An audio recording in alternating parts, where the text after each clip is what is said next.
welcome back to Paranormasight, the Seven Mysteries of Honjo. Last time, we went through some more of Yako Sakazaki's story, where we failed to escape and died from the mystery of the left or the one reed, I think,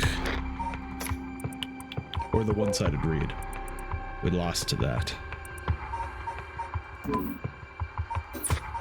So let's get back into it. I think I'm going to continue with her story and then we'll move on to the others after. After Yako acquires the curse of the Fool's procession, Mio tries to persuade her to give up on going after the rite of resurrection. The effects of other curse echoes are already appearing at school, so the two hurry to get out of the classroom.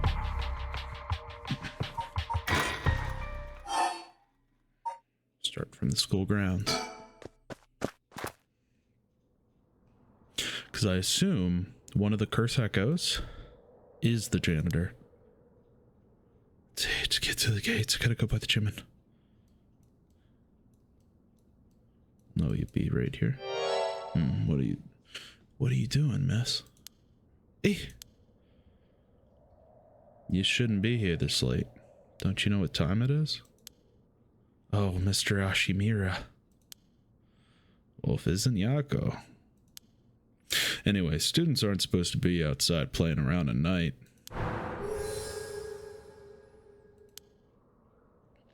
I know you're rough around the edges, but I didn't take you for one to act out like this. I'm not acting out. What about you? Should you be smoking on school grounds? Well, it ain't lit, so it's all right. It's, you know, an accessory. Hey, don't go changing the subject. There's no letting my guard down with you. So why are you here so late? Well, truth is, I forgot something in my classroom. Again. You sure are a piece of work. You don't have nothing with you. Oh. Well, shit. Huh? Well, this is what I forgot. I got it from my grandpa. It's really important to me. Girls these days sure have weird tastes. Well, okay. Better head straight home if you're done. I won't tell on you. No, wait. I can't let you walk home alone this late. Alright. Wait just a little. I'll hurry and lock things up. But... Shit. Okay. We're not ready.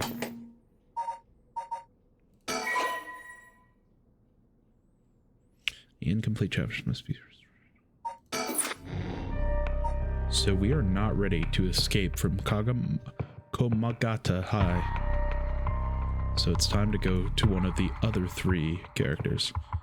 Let's go to Hura Shigima, not Dreams. When the son of Huri Shigima was kidnapped, a botched investigation by the police resulted in the child's murder. 1 year later, Haru has hired a private investigator to help resolve the unsettled case. Late at night, while speaking to the detective at her home, something strange suddenly appears. May those who mock fires perish in flame. Kill them. Kill them. The flame bearers. Kill them all. They've acquired the power of the curse stone, the haunting clappers. You can use it to kill those with fire or fire-starting devices on a person. Press the use curse button to set your target alight. Oh, okay. So it's the clappers. An enduring superstition. It's all while striking is wooden clappers, but tonight the sound of another set of clappers answer back. Pretty search was... It was a warning from the spirit of someone who lost their life in a terrible fire. Kills by burning one who is in possession of fire or a fire-starting device. Red. Everything dyed crimson. My home was burned to the ground. It's hot. So hot. I must call for help, but I cannot speak. My throat must be burned up from the smoke. No, I think I'm already on fire. That's right, I'll use the clappers. Clack, clack. Is anyone there? Clack, clack. Why is no one coming? I'm going to burn to death. How did it come to this? Alright. Must be the work of that vixen who appeared suddenly and enchanted my lord, that witch. Those hauntingly cold eyes and my lord dancing in the palm of her hand. Perhaps I was also taken in by her. How many innocent people did I lure under orders? This must be karma. The sound of a heavy bell. Feels like my head will split open. Alright. The evening bell. That must be why no one can hear the sound of my clackers. Got to do it louder. Clack, clack. Alright, so that's what it was. Murderous impulse seeps into my soul like thick black tar. No. Kill. You hear it, curse bearer? You who so strongly desires the right. Kill them.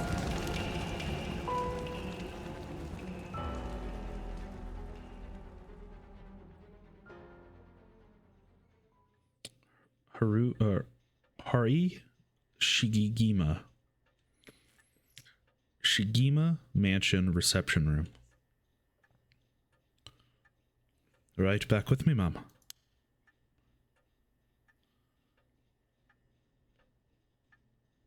Can't say I understand what just happened, but it certainly seems to have put you in a good mood. This might be the first time I've ever seen you really smile. Sweet dreams. The Hunting Clappers.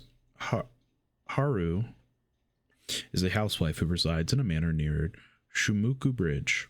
Her 11-year-old son, Suichi, was kidnapped and murdered about a year ago. The death was the result of a mistake on the part of the detective assigned to the case, a mistake which enraged the kidnapper and had him cut off all contact with the police, leaving no room for negotiation. Oh, no. Yeah. The incident was covered up, and Suichi's killer remains at large, leading the aggrieved Haru to call on the services of private detective Richter Kai. Or Richter? I'm going to say Richter. To uncover the truth. The Shigima family came from a line of samurai. Oh my goodness. I accidentally pressed the wrong button. Who built their residence in Honjo during the Edo period. They assumed important positions in the police force following the Meiji Revolution, therefore protecting their family's elevated status. Even today, many in the Shigima line work as police bureaucrats and senior police officers. Haru's father sits in the upper echelons of the National Police Agency, and her husband, adopted into the Shigima clan through an arranged marriage, is also a highly respected agency official. However, as her family prioritizes work above all else, it wasn't long before Haru's marriage grew cold. Though she wants for nothing, she is isolated from her neighbors and withdrawn from society. Seeing her son grow into a young man gave Haru a purpose in life, but it was cut short by the kidnapping incident.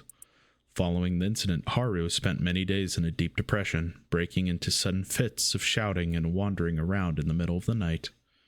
Her cheerful, loving disposition faded away. She took to making snide remarks at her husband, which only further soured their relationship. A few months ago, Haru's husband was transferred to another area for work and now rarely returns home. With Haru left to live in the large, empty mansion alone, as a housekeeper who has been with the family for a long time comes in to take care of all the housework, Haru has nothing but time on her hands. Oh, we still don't know enough about him yet. No. not dreams. Sorry about that. Had to sneeze.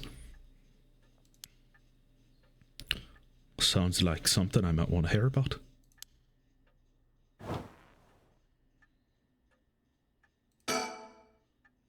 A private investigator I hired.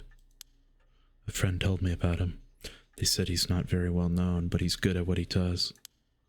When I first visited his office in Ota City, and saw how he was dressed, I could hardly believe he was a detective. But after talking to him for a while, I changed my mind. He says some strange things at times, but he seems like a reliable sort. The eccentric man that Oki ran into at Honji Bridge, Richter, is actually a private investigator with an office in Ota City, Tokyo. After taking on a request from Haru Shigima to investigate the unsolved kidnapping and murder of her son, he gets caught up in the events surrounding the rite of resurrection. Once a police officer, Richter was racked with guilt over the police's inability to help all those in need, and quit the force to start his own private investigation firm. However, his soft-hearted nature leads him to take on too many cases, and has put his office in dire financial straits. How he is still in business is a mystery, with some whisperings that a wealthy patron is keeping him afloat. Richter studied alongside Detective Jun Iro at the police academy. Somewhat surprisingly, given his outlandish clothing and mannerisms, Richter excels at covert investigations and tailing his targets. He proudly refers to himself as an investigator extraordinaire, though that only ever succeeds at impressing himself. Richter's biggest source of happiness is nuzzling his pet female albino parakeet, Ehrenstein, which he keeps in his office. He also enjoys collecting mockingbird stickers. Oops.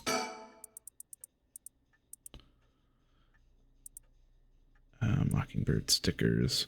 A popular line of merchandise featuring birds inexplicably dressed like delinquents, and can be frequently sighted searching around town for them. While out and about, Richter typically leaves the office, and more importantly, Ehrenstein, in the care of Amamori, a junior high schooler who volunteered to assist Richter after being involved in a previous case.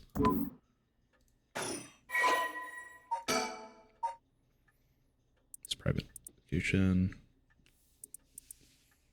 Richter, so it's a Zura Huron agency firm in Kamata, Ota City. Originally, Kai thought to give it a simple name like Kai's Detective Agency, but upon hearing that people are more likely to pick names listed at the front of the phone book alphabetically, he decided to pick a name starting with an A. Thus, the Azure Heron Agency was established.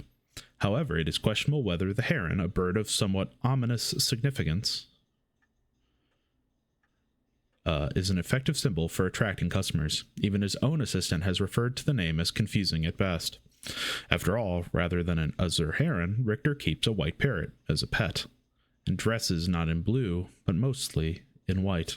If there was a symbolic connection to be made here, it has surely been lost on all but Richter himself.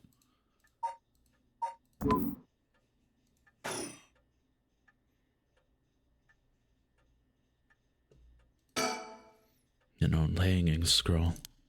I don't know who painted it. It's been hanging here since before I was a child. An arrangement of flowers. We'll bring in someone to do it. I don't even know what the flowers are called. Stereo unit with separated speakers designed for home use. My husband insisted on buying one, even though he isn't one to listen to music often. Well, I'll be damned. Is that what I think it is?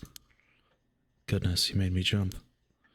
Oh, it's just a silly little sticker my son got from somewhere or other. He put it just before, well, you know what happened. I still can't bring myself to take it down. Let me take a closer look. I know it. It's Head Hencho. From way back on set number 1. This is a real collector's item. Excuse me? Don't tell me you've never heard of the Mockingbirds. The what? They're the hottest new craze. Cute little birds dressed up like rough and tumble delinquents.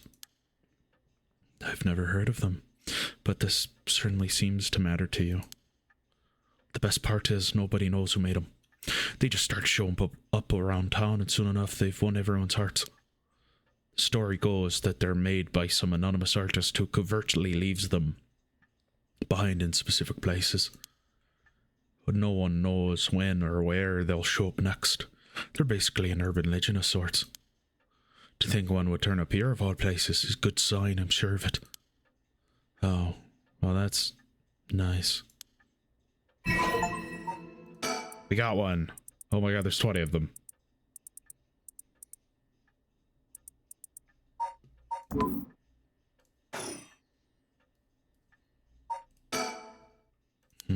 My heart's still racing. This is it, my chance at long last.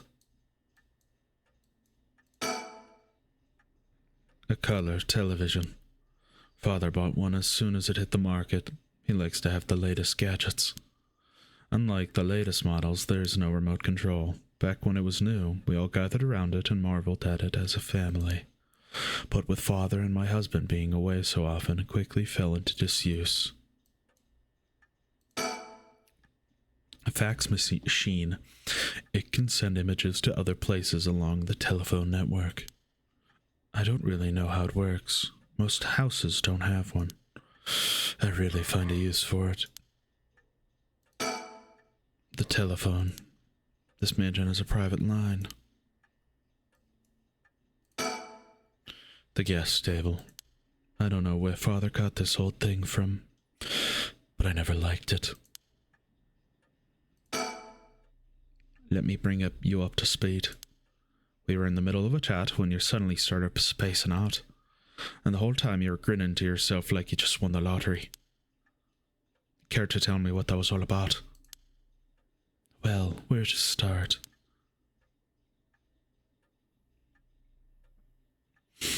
Oh, interesting. Very interesting.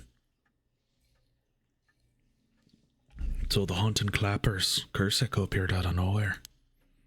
Taught you how to perform the rite of resurrection and gave you the curse you'll need to do it. Have I got that right? That's right. So, it's all real? Honestly, I still find it hard to believe. But, guess I have to now. I saw that curse stone appear in your hand myself. It looked like it popped clean out of thin air. With evidence that clear, there's no denying that there's some supernatural force at work.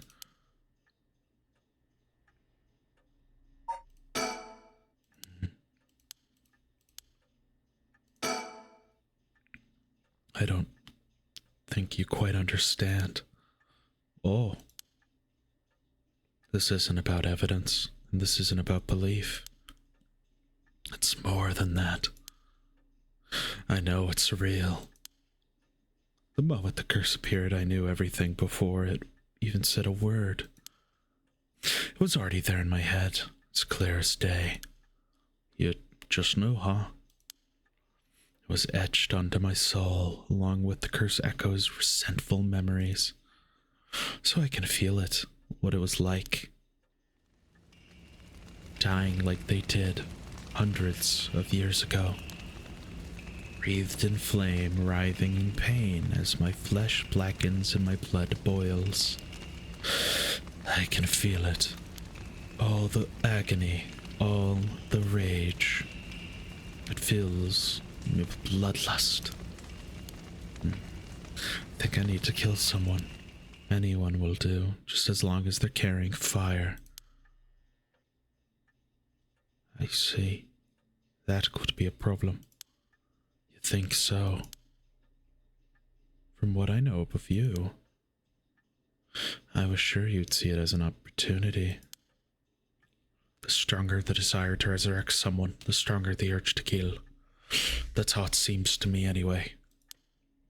Good grief, talk about a spanner in the works. I say we stop for a moment, remind ourselves where we've come from and where we're going. That might be a good idea.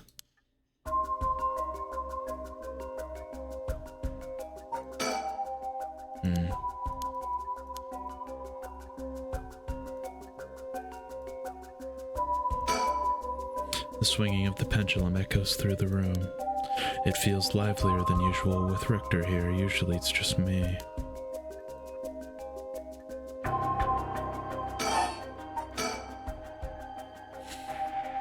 And that's what you hired me for, ma'am. To look into your son's kidnapping last year.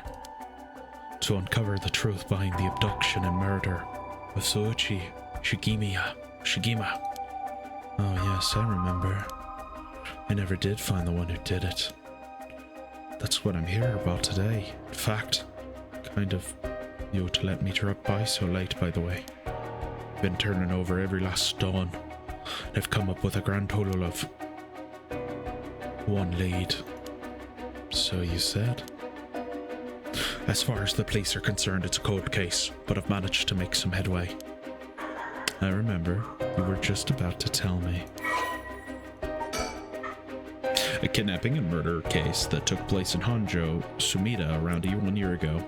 Haru Shigima's son, Suuchi's, age 11, was kidnapped on his way home from school, with a ransom being demanded that same evening. Initially, the kidnapping was thought of as a simple extortion scheme, but when it came to light that the Shigima family was closely tied to the police, Suuchi was in fact the grandson of a senior official, it's quickly assumed that the perpetrator was acting upon a grudge against the police force.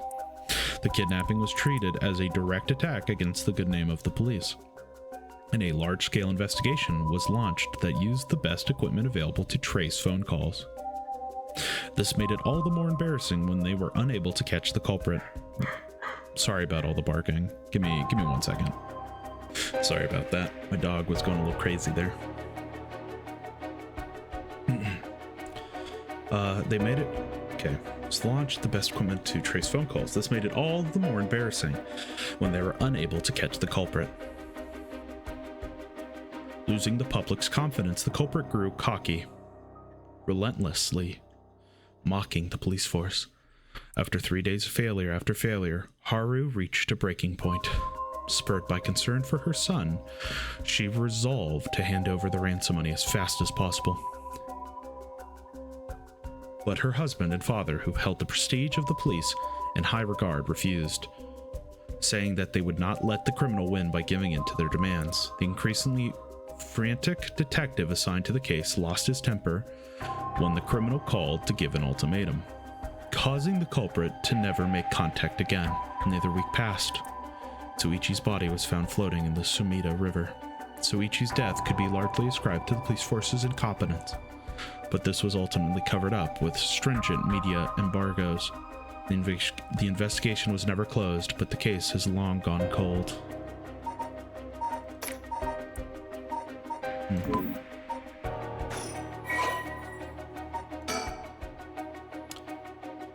The only son of Haru Shigima.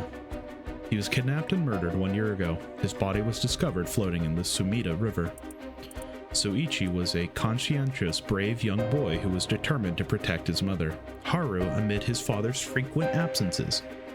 He dreamed of becoming a police officer and displayed diligence and an impressive sense of responsibility from a young age, likely due to being raised in an extremely strict environment. Born in the early 70s, he spent his days immersed in the various activities and studies, including playing piano, learning the abacus, taking English lessons, and training in kendo. Soichi's tendency to put other people's needs over his own meant he died without ever telling his classmates how much he longed for them all to go out on a hunt for mockingbird stickers. Well, that's sad. This game takes place in the 80s.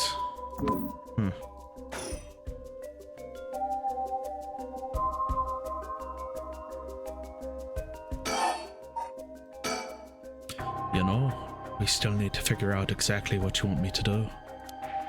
Tell me what. Why don't I tell you what I found, and then we can make a decision. Alright. You know, we still need to figure out exactly what you... Oh, okay. I suppose there's not much point going over the kidnapping itself. No, I'm very familiar. Then I'll leave that for the files to cover and just confirm a few things about the case. The police trace the culprits all back to, let's see here, Northern Oyoko River here in Sumida City. That's quite a wide area. That's right. In the end, they never managed to nail down exactly where the calls were coming from. But it was almost certainly the same location that Soichi was being held captive, since Soichi's voice could be heard during the killer's calls. Northern Oyoko River is quite a distance from Soichi's normal school commute. Factoring in that was seen at school but went missing before he arrived at his house. It's likely that he was abducted by a car on his route home. Maybe, but exactly. Soichi was a clever boy. He would never have gone into a car with a stranger. That's right. I was very firm about that. I know he understood too. I even saw him warning the other children. It's possible they forced him into the car. The only issue here is there weren't any witnesses to the kidnapping. You can't bundle someone into a car without many students around and may not be noticed. But nobody came forward to say they saw anything suspicious. So did they target him at some other time or somewhere away from his usual route? Both of these seem a little far-fetched. Which raises the question, how did the kidnapper pull it off? The police never managed to find an answer. In the end, they decided the kidnapper must just have gotten lucky. Well, why not turn the problem on its head?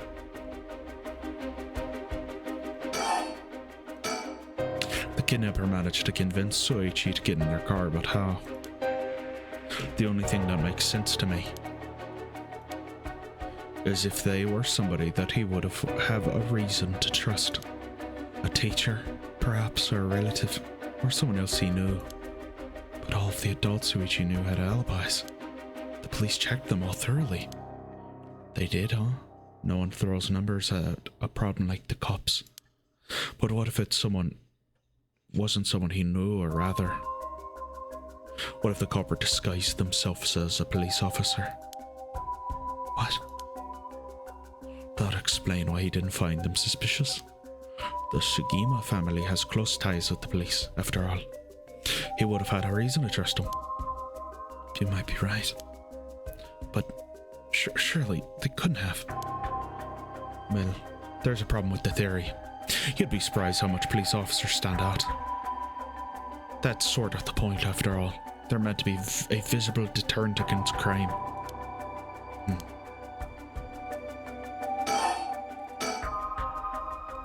But here's another interesting little bit of trivia I happen to know. When you ask people to imagine someone suspicious, nobody pictures women or children. Even kids who have been warned about stranger danger often subconsciously expect that danger to look like an adult man. Besides, Soichi was the sort of boy who wanted to be a police officer when he grew up. He must have had a very strong sense of right and wrong. That's right. Wait, surely you can't mean? No, you're getting it. If I say a young woman approached Soichi asking for help, what would he have done? Someone like that said they were lost and asked them for directions. But they've gone into a car. He might have. My husband always told him that a man had a duty to watch out for women and children. You could certainly argue that kind of attitude is outdated nowadays.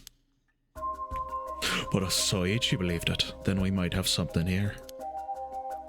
Then you think the culprit was a young woman? But it's a man's voice on the phone. She might have been an accomplice, or maybe she'd even realised she was being used. If anything, explain why she hadn't come forward. She herself might not realise she had anything to do with the case.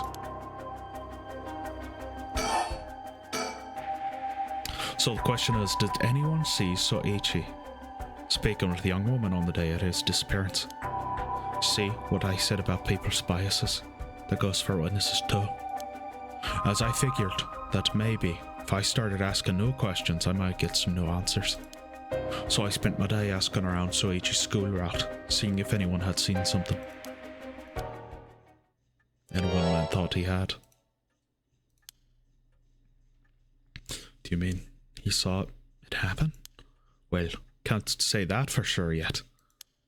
It turned out he wanted something from me, so he asked if he could talk in private.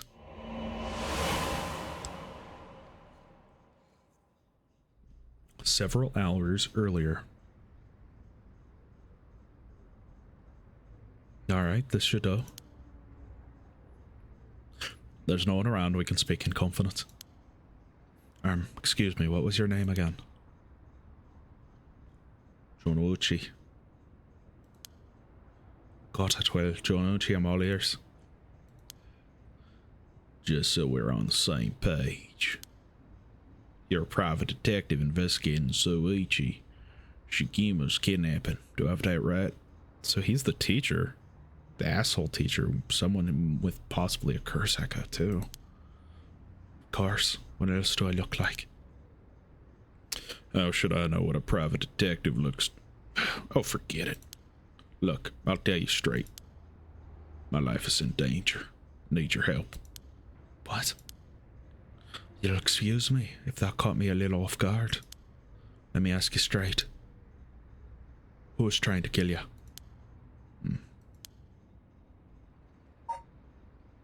Michio. Wait. Michio.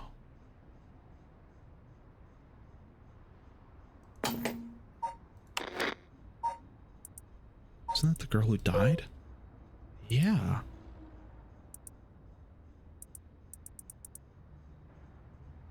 Oh my goodness. Very interesting. Also wanted to check if I had that. Yeah, I do with the music on. Student called Michio Shira or Shirashi. Interesting. Schoolgirl, eh? Sounds like you've been naughty. It's nothing like that. That girl, she's a murderer. I'm the only one who knows, but I saw what she did. Michio Shiriashi saw her kidnap Soichi Shigima. Come again? Saw her talk to him on the street and lead him away. Didn't think much of it at the time, but then he went missing. She murdered him, I'm sure of it. Or at least she got something to do with it. That's what you're here for, isn't it? And you can't let her get to me. That's true. You've been sitting on some valuable information. Why didn't you tell anyone? Well, you see, I can't explain that. I don't have any reason to believe you. I couldn't. She told me she'd kill me if I spoke a word. You're telling me a schoolgirl had you scared for your life. So you've been sitting on that for all this time, and you think they're coming for you now that you've spilled the beans? Yeah, that's it, exactly. I'm begging you, don't let her get to me. Arrest her, I'm telling you, she's a demon. Well, you seem to believe what you're saying, but just doesn't add up. How could a schoolgirl have a fully grown man so terrified? You don't know what she can do. She'll curse me. Curse you? I'm sorry, but you're losing me here. It's true, her house, forget it, why do I even bother? You seem dubious enough to believe me, but I should have known you'd never understand. Now if I find someone else to help me. Hey.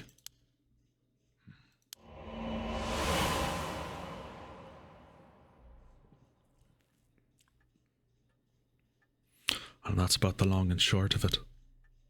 I can hardly believe it. At the time, I thought his mention of curse was just crazy talk. But I'm starting to see that there might have been more to it. Then, if we can just find that girl. Curse or no curse, she was with Soichi on the day of the kidnapping. Then there's a good chance you'll know something. On top of that, I did some digging on the man I spoke to. His full name is Konhei Gonuchi. He was a teacher at Komogata High School here in Sumida. Teacher? Then the schoolgirl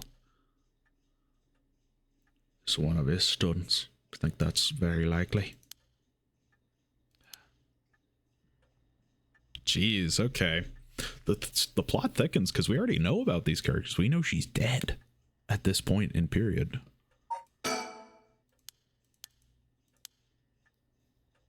Jeez. And Jouchi is not, or Jonichi is not as evil as we first thought. At least maybe. At last, we've got a lead. Hopefully it's be the breakthrough we're looking for. The right to resurrection, huh? I read about that in a cult magazine the other day. Apparently some old books showed up recently with all the gory details. And they say that the right can be formed somewhere in Honjo. I remember the first time he told me about that. Felt like my prayers have been heard. Like I had hope. Real hope. For the first time. Ever since that awful day, I wondered. What if I hadn't sent him to school? What if I just paid the ransom? Not a day goes by when I don't think that if I had done something differently, Suichi would still be alive. You can't blame yourself, Mom. It was the culprit's fault, not yours. Though I know that won't help any. Grief is funny like that. I'm guessing that's why you're after the right. Guess I didn't need to ask. It's written all over your face. I can tell how much he meant to you. But, and this is a big but, if the right is a real deal, using it will mean killing someone and stealing their soul. Is that a problem? If it comes to that, I'm afraid I'll have to stop you. Oh, that's a shame. Shame? Oh, that's all? I thought I was going to be competing with other curse bearers. Then your detective skills might come in useful. You realize you're talking about ending someone's life, right? Don't you see an issue with that? I think any parent in my position would happily kill for a chance like this. That's so, is it, dear? Oh dear, what have I gotten myself into? If it makes you uncomfortable, then you won't have to get any blood on your hands yourself. I don't need you to kill the other curse bearers, I only need you to find them. I won't be party to a murder, ma'am, not even for a client.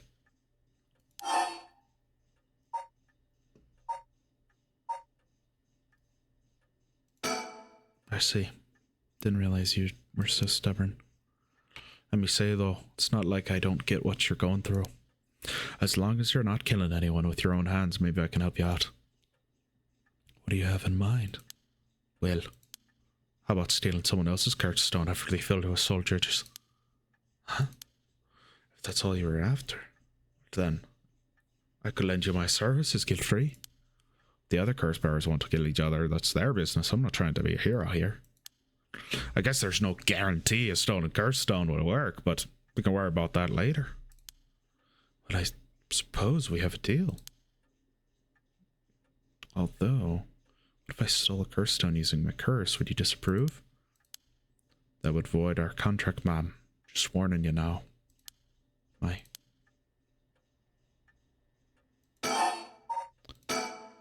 Before we go any further, why don't you tell me about that curse of yours? The Haunted Clappers, was it? That's one of the 7 Mysteries of Honjo, if I remember correctly. That's right. The original story did happen somewhere near here, I think. I'm sure I remember hearing that. In that case, my money would be on all the curse bearers being somewhere in Honjo. Our first move should be to narrow them down. Some of them are bound to try and come for you.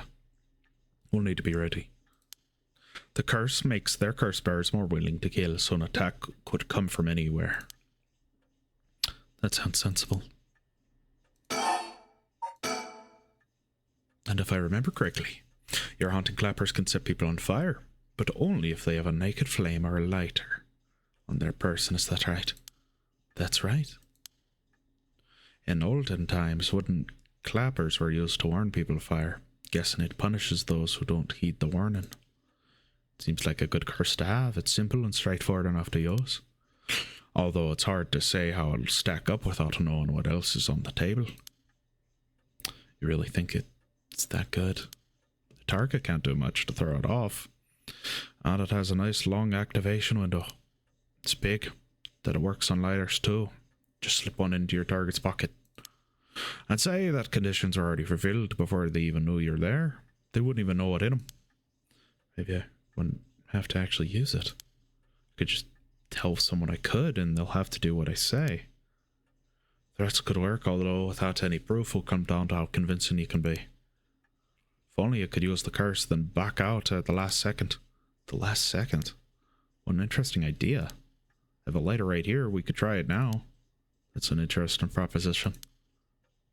But maybe not. I'm not quite crazy enough to make myself a guinea pig. Oh, I see. You're not one, ma'am. If you don't mind me saying, and I don't think it's just the curse. You flatterer. As for what we should do next, first of all, I think you should stay indoors. Try not to do anything spontaneous or outside your normal routine. Right then, have you decided what you want me to working on?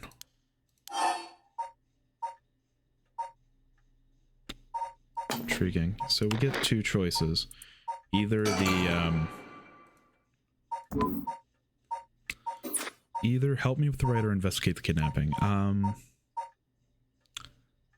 The right is interesting, but I am curious about the kidnapping. I think I'm more curious about the kidnapping. Finally I have a lead. I need to know what happened to my son. Your wish is my command, ma'am.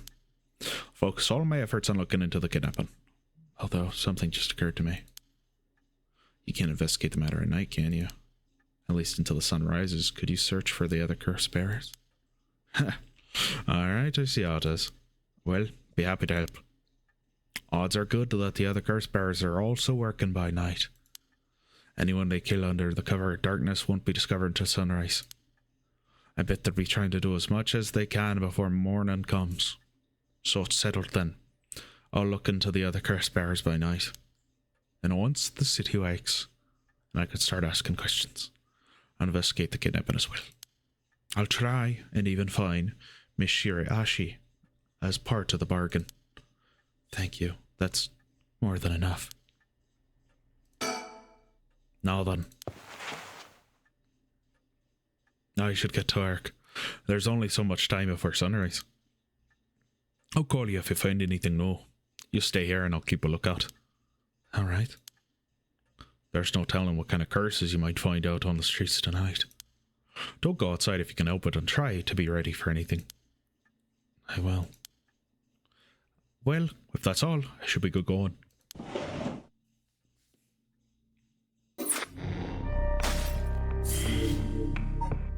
Nice thought. Crime scene investigation. What is the red dot? Just like it's new, we haven't seen it, I imagine. Intriguing. It's time to continue our investigation. This is where the killings start. Oh, Shogo is attacked at 3 a.m. where he wins, but he falls because the right doesn't work. It's just another curse, it seems. Summary of the previous events. Despite having obtained the curse of the haunted clappers, Haru Shigima is determined to use the rite of resurrection by stealing the remaining curse stones. She instructs her private investigator, Richter, to find the other curse bearers.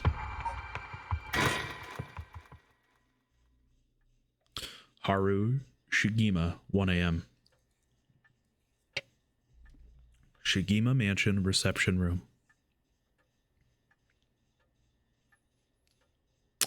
It's almost been an hour since Richter left.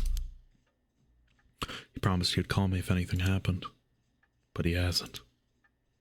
So all I can do is wait and wait. I know it's dangerous to go out, but I can't just sit here and let this opportunity pass me by. They'll look for her, for Michio Shiraishi. But first, I need to find more soul dredges. What's this? A newspaper? Must have fallen off the chair. Read it. It's a newspaper. I'll only leave them in here for guests. I hardly ever read them myself. I don't think I've taken the time to go over one in years, in fact. Well, it's not like I have anything better to do. Oh my gosh, okay. Looks like the city's biggest problem right now is pollution. Remember how the air and water used to be even more polluted? The river was covered in scum from all the sewage and industrial waste, and it stank so badly it made my eyes water. Eventually people started getting sick and it couldn't be ignored anymore. Fortunately, it's gotten better since then. Although the air around the industrial district is still filthy with gas and smog.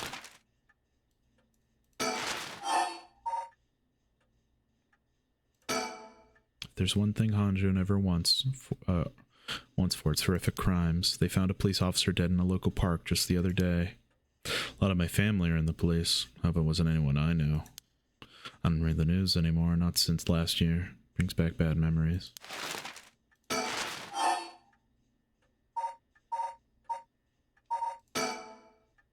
Suicide at local high school? I remember that. High school girl jumped off a roof about a week ago. She was bullied, I think, or maybe it was something about exam pressure, and we know this is the one she's looking for. What? What? But no, this can't be right. Her name. Michio Shiraishi from Komagata High School? Can't be. Michio Shiraishi, the same girl who witnessed my son's kidnapping, committed suicide last week. That means Mr. Onshi was terrified of someone who was already dead? Is that what he meant by your curse? I can't work this out on my own. Maybe Richter will know. Won't he call? I haven't lifted off the hook, have I? Waiting for Richter to contact me, but he hasn't. Make sure the receiver's on the hook. It'll ring as soon as he calls. Ah, that must be him.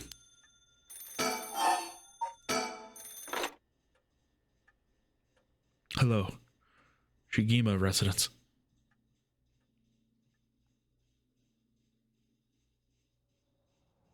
Haru Shigima, 2 a.m. Homagata Bridge.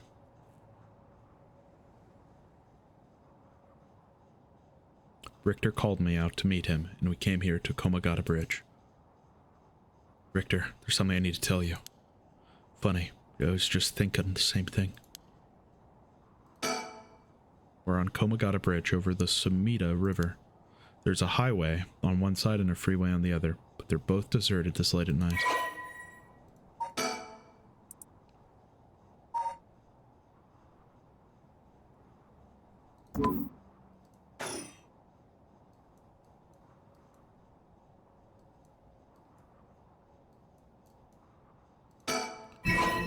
Oh, another mockingbird. Guess we'll find those from now on, huh? He's gazing down at the water. What does he see down there, I wonder? The Sumida River. The river is filthy and horrid, but at night, when it's still, it looks almost peaceful. Can I ask you something, ma'am? Is the Sumida River what you Honjo folk picture when you think of home? I couldn't say. All I can tell you is that I can hardly stand the sight of it. Right, should have guessed. This is where they found him after he went missing. All alone, floating in that horrible water. All I can think is how scared he must have been. How cold he must have been. What did he ever do to deserve something so awful? I've come here every day since then. And I prayed to the river to give him back. Give me my son. Day after day. You know, in olden times, people believed rivers marked where our worlds met the next. So the act of crossing flowing water had a huge amount of spiritual significance. Back when Edo was founded, the people of Chuno saw the Sumida River the same way. They associated the far side of the river with the afterlife. That same place would later become Honjo. After their fear and revulsion accumulated there, took root. But then the Rogoko Bridge sprang up after the Great Fire of Mireki, and just like that, Honjo was part of the city too. And as it turned out, from farmland into a town, the people surrounded it with a man-made rivers and crisscrossed it with canals and waterways. Weren't those to prevent flooding? That's what I was told. They were, but that's not all they were used for.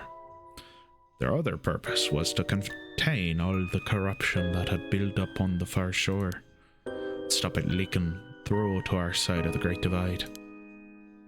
Officially, they were a physical barrier, but unofficially, they were a spiritual one too. So if I have this right, are you saying that Honjo is a place where the real world meets the afterlife? Exactly.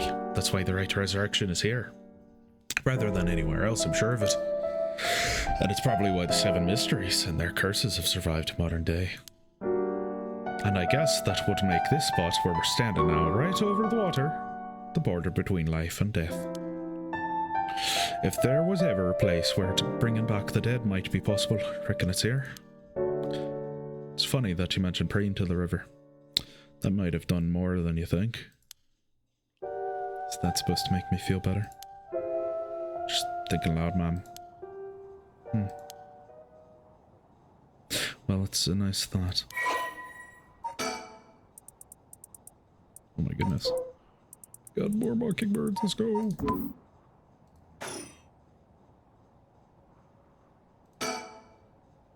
Oh, that's right. There's one more memory I have of this river. Do you mind if I tell you? Go ahead. It must have been about 20 years now, when I was still a schoolgirl. Back then, the Sumida River was much filthier than it is now. It was full of garbage. Industrial discharge was scummy, slimy, and it stank. You could look over the water and see dead cats and dogs and pigeons floating. One day, among all the filth and garbage, there was a piece of my missing classmate's hand. What? It's almost a miracle when you stop to think about it. What were the chances that someone would find a part of her that was still recognizable? And that, although everything but the palm had rotted away in the water, the part that was left would have an identical scar. They could tell it had been a murder from the blade mark on the bone. Wait, are you talking about the Aishima murders? So you have heard of it, I'm impressed. I assume you were but an elementary schooler at the time. I wasn't really aware of it then, I only heard about it after the fact. I had no idea the victim was a classmate of yours. A notorious case from over 2 decades ago involving the murder of a female high school student. It first came to attention of the authorities when part of a human left hand was discovered floating in the Sumida River. Testing revealed it belonged to a missing female high school student, as it appeared to have been severed deliberately. The police launched a murder investigation. Large-scale search of the river was organized, but the highly polluted state of the water made this impossible. Visibility was poor, the stench was intense, and the divers quickly fell ill. They succeeded in recovering only the victim's head and what appeared to be part of her leg before the search was called off.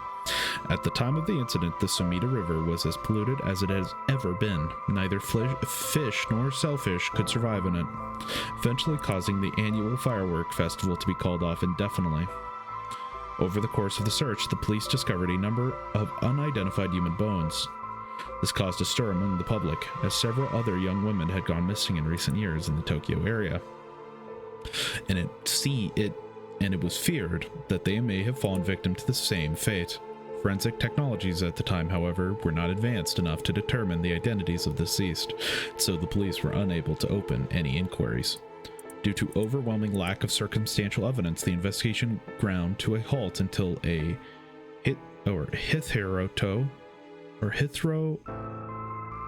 hitherto unrelated individual came to its attention. During a questioning about a separate incident, Fukichika Nebgia, a 36-year-old shop owner with no relation to the victim, divulged details about her that had never been released to the general public. An investigation into his background was conducted, leading to his arrest. Najima testified that he had snatched his victim from the ground and confined her in the underground storeroom of his shop, which also served as his living quarters. He chose her for no special reason, but simply decided she was an opportune target on seeing her walking alone at night. After keeping her locked up for several days, he restrained her, sewed her mouth shut, and severed her fingers and toes with a box cutter while she was still conscious. As she screamed silently behind her sealed lips, he proceeded to her wrists, her ankles, her elbows, her knees, working his way inward slowly, methodically, his victim constantly wavering in and out of consciousness. Her ordeal continued until she died of blood loss. Najima dismembered the rest of her body and disposed of it behind his home in the Sumida River before cleaning his storeroom and returning to his everyday routine as if nothing had happened. The brutality of his actions shocked the nation when they were eventually reported. Once apprehended, Najima readily divulged the details of the murder, but was less willing to explain his motive. When asked, he would only break down in tears, saying, "I don't know what came over me. I know it was wrong." In the end, the police could extract nothing more from him than expressions of remorse, although the efficiency of his methods strongly suggests that he had committed similar crimes in the past. No corroborating evidence ever came to light. Najima was sentenced to life in prison at his first hearing. The sentence was imposed with no appeals from the defendant. Wow. Oh my goodness. The man who made headlines over 2 decades as the perpetrator of the brutal killings known as the Najima murders. To be honest, it was all a bit of a blur. A wave of chaos just parting around me. Something like that. But they said the rest of her body must have sunk to the bottom of the river. They combed the riverbed, but they only ever found pieces.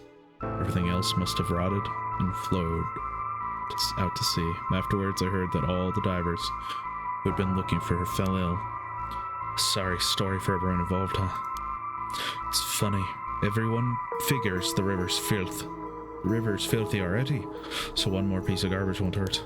But every bit makes it worse. It's a vicious cycle. I know, I wouldn't want to go rooting around down there myself. That's right, which is why the riverbed is the last place anyone would go looking. Or so the killer's thinking, I suppose. Times were changing quickly back then. Things were confusing. Everyone seemed to be in a hurry. Young people were moving to Tokyo in droves. Some even ran away from homes to make it in the big city. And they made easy targets for bad people. A lot of them ended up disappearing without a trace. See, back then, he chopped up a body into tiny pieces and threw it in the river. It would rot quickly and discreetly, sink to the bottom, never to be seen again. Are you saying what I think you're saying? They arrested him shortly after, Fukichika Najima, the man who killed my classmate and cut her into pieces. He was so methodical about it, couldn't have been his first crime. People began to wonder how many other girls he'd murdered the same way. The police never found any evidence of other murders in the end. But the river knows the truth. How many corpses has it swallowed over the years, I wonder? That same thought spread through everyone's mind, and they started to avoid this area. So really, this river has been rank with corruption for decades now. Or at least that's how it seems to me. Well, is that interesting? Well, I can see why you don't have any good memories of this river. With all that darkness lurking beneath the surface, there's no reason that you would. Still, if I may, ma'am, I'm surprised you know so much about the Najima murders. But how could I not? After all, I was the one. Found the hand. What? The police actually wrote me a thank you letter. They said it was only to thank me that they managed to bring Najima to justice. It was only thanks to me that they managed to bring Najima to justice. That was the only time my father ever said he was proud of me. Huh. I guess it just wasn't the killer's day. Sometimes I wonder if he resents me for it. The Sumida River. Nothing but awful memories of it. Really intriguing.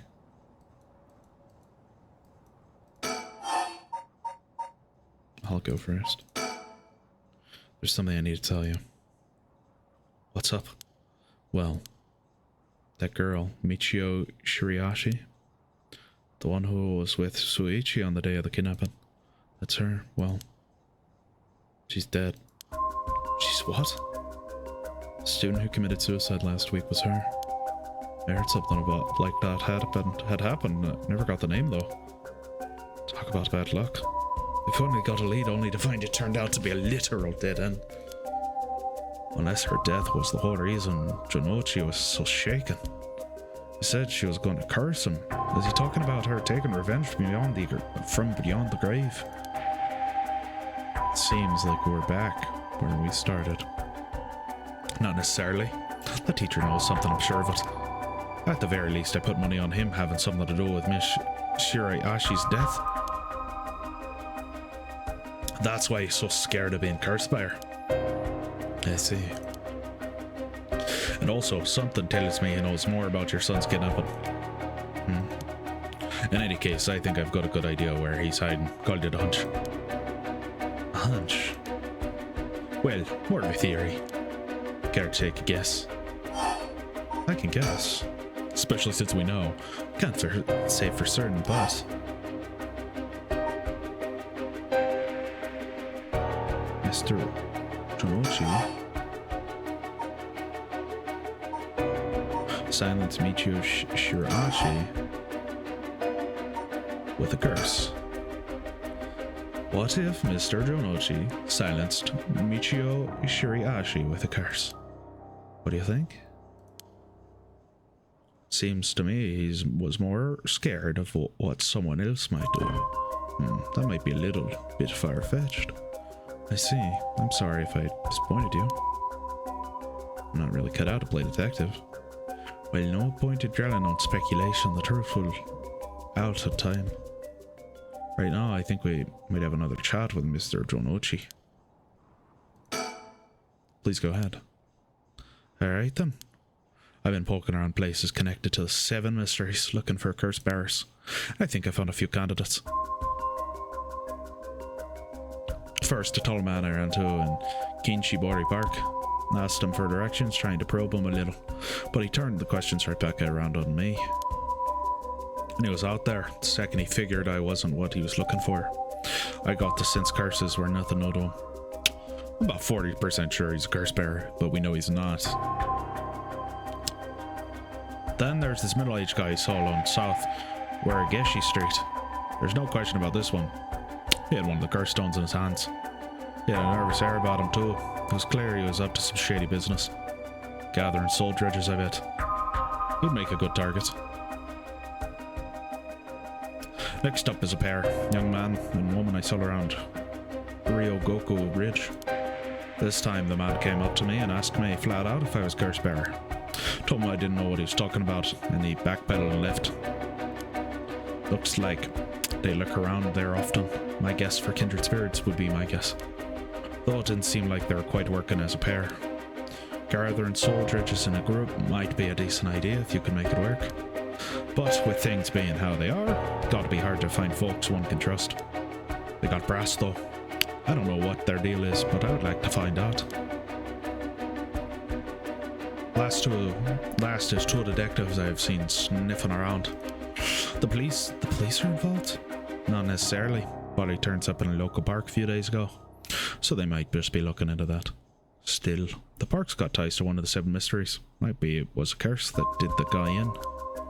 And if they're sending detectives from the head office, something's got to be up. How do you know where they're from? Let's just say when you're in the business, there are some faces you get to know. Yeah, and he was with the younger guy. They were in training together. Anyway, that's everyone who caught my eye. Found them all. It's so little time. I really did hire the best. It's all in the name, ma'am. Richter Kai, B.I. No, wait. Make that Richter Kai investigator extraordinaire. My, an investigator extraordinaire? Is that why you can dress like that without drawing attention to yourself? You bet an investigator extraordinaire can blend in like a chameleon in any outfit. Well, that aside, the middle-aged man and the young couple sounds the most promising, am I right? Whichever we pick, it'll be too early to make a move, or it's still too early to make a move. It seems like the curse bearers are less involved with each other than we thought. But there's still others we don't know about. I say we hang fire and see how things play out. Once more bodies start showing up, that's get the pot nice and hot. And once it's boiling, our chance will come. Something wrong? Not really. Just struck to me. It's been 20 years since the Najima murders. So it has. Not to spook you or anything, but I thought you might be interested in knowing. Life in prison doesn't always mean life. There's a precedent for first-time offenders being allowed out on parole after 20 years. Only if they found to show remorse and the desire to reform themselves, of course. That's right, I impress you not so much. Still, it's hard for someone with a criminal record to reintegrate into society. I've heard they're been trying to fix that recently, matching inmates with jobs and accommodation. Oh, really? They keep an eye on them, of course, and make them report in for regular checkups. Best to avoid discrimination, they keep the inmates' records secret from everyone but their employers. They even give particular notorious criminals no identities, so they won't be recognized in the workplace. My, the way you put it, it's like you're saying Fujichika Najima could be out on parole right now, back in society under a new name with nobody any the wiser. It's possible. As it happens, a little birdie told me about a big name making parole a few months back. I don't know if that was Najima, but our discussion just now did bring it to mind. I see. How unsettling. Now that you mention it. You know what? Actually, let's look at people of interest so we know him. He is very scary looking. You don't think it would be him, Maka Ashimida. So he began working at as his replacement about 6 months ago. 1 second. Sorry about that. I'm back. Like I said, I think in my personal theory, Makoto Ashimiya is Fuchika Najima.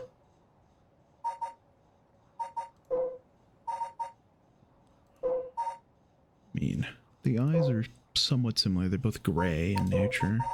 They have the same eyebrows. The hair is different. He's a lot thinner.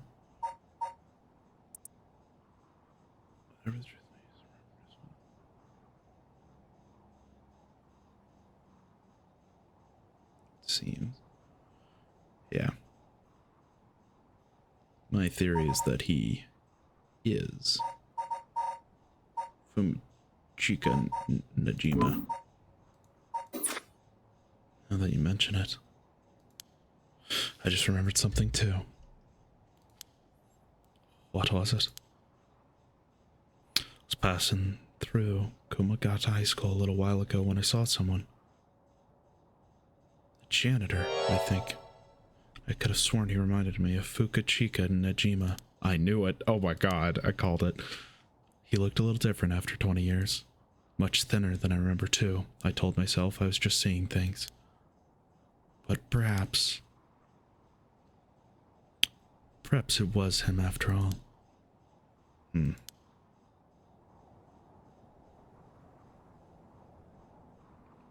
So, what next? The big question now is what the rest of the curse bearers are up to. Luckily, the Sumida River is a good distance from any of the Seven Mysteries. It's unlikely that the curse bearers will come all the way here. I can finally have a moment to think. I see. Alright.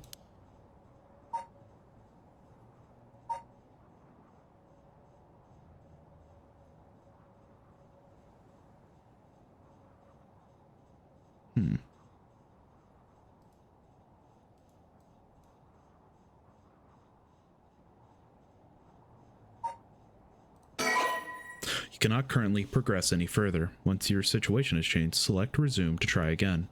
Pressing suspend will return you to the story chart.